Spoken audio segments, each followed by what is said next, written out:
శ్రీకృష్ణుడి జీవితం నుండి ప్రతి ఒక్కరూ ఈ విషయాలు తెలుసుకొని ఆచరిస్తే విజేతలవుతారు. ప్రతి సంవత్సరం భాద్రపద మాసంలోని కృష్ణపక్షం 8వ రోజున శ్రీకృష్ణ జన్మాష్టమి జరుపుకుంటారు.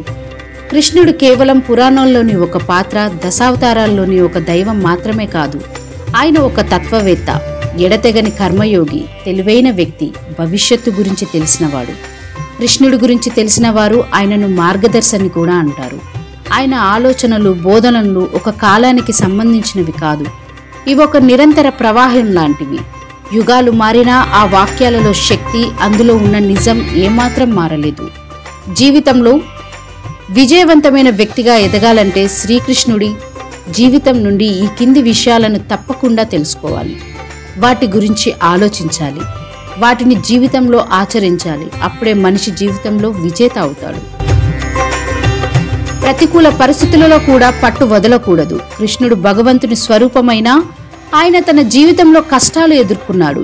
ఎన్నో గండాల నుండి ప్రాణాలు కాపాడుకున్నాడు. రేపల్ల నుండి కంసుడి వరకు ఎన్నో చోట్ల నిందలు, ప్రమాదాలు మోశాడు. కానీ వాటిని అధిగమించాడు. అలాంటి పట్టుదల అందరికీ ఉండాలి. మహాభారతాన్ని తలిచి చూస్తే కృష్ణుడు ఎప్పుడూ శాంతి కోసం పరితపించాడు. కానీ కౌరవ పాండవుల యుద్ధం అనివార్యమైంది. కృష్ణుడు అర్జునుడితో ఒకసారి చెప్తాడు, శాంతి కోసం ప్రయత్నించాలి, ఎన్నో ప్రయత్నాలు చేయాలి. ఏది సఫలం కాకపోతే చివరకు అవకాశంగా మాత్రమే యుద్ధాన్ని ఎంచుకోవాలని, ఇదే అందరి జీవితాలను వర్తిస్తుందని, సమస్యలు పరిష్కరించుకోవాలి తప్ప గొడవలు పడడం, శత్రువులుగా మారడం వల్ల ఎప్పుడు ఎవరు ప్రశాంతతను పొందలేరు అని. గీతోపదేశం తెలుసుకున్న ప్రతి మనిషి తమ జీవితంలో ఎన్నో గొప్ప మార్పులు రావడం చూస్తారు. మనిషి 5 క్రియలు, జ్ఞానేంద్రియాలతో సహా మనస్సును కూడా జయించాలంటే సాత్విక ఆహారాన్ని తినాలని చెప్తాడు. ఇది మనిషికి దీర్ఘాయువుని ఇస్తుంది, ఆరోగ్యం చేకూరుస్తుంది. శరీరం, మనసు రెండు స్వచ్ఛంగా ఉంటాయి. కాబట్టి సాత్విక ఆహారం అందరూ తీసుకోవాలి. కృష్ణుడు పాండవులకు మద్దతు ఇచ్చిన కౌరవులకు వ్యతిరేకి మాత్రం కాదు. కృష్ణుడు జాంబవతులకు పుట్టిన కుమారుడు సాంబుడు కౌరవరాజు అయిన దుర్యోధనుడి కూతురు లక్ష్మణను వివాహం చేసుకున్నాడు. దీన్ని బట్టి చూస్తే బంధువుల మధ్య విభేదాలు ఉండొచ్చేమో కానీ బంధాలను మాత్రం తెంచుకోకూడదు. శ్రీకృష్ణుడికి 16,100 మంది భార్యలు అని అందరూ బుగ్గలు నొక్కుకుంటారు. వీరందరినీ నరకాసురుని బారి నుండి రక్షించాడు.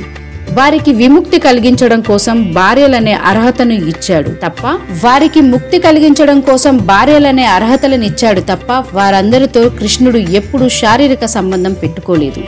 పైపెచ్చు కృష్ణుడి భార్యలు అనే గౌరవాన్ని వారికి అందేలా చేశాడు.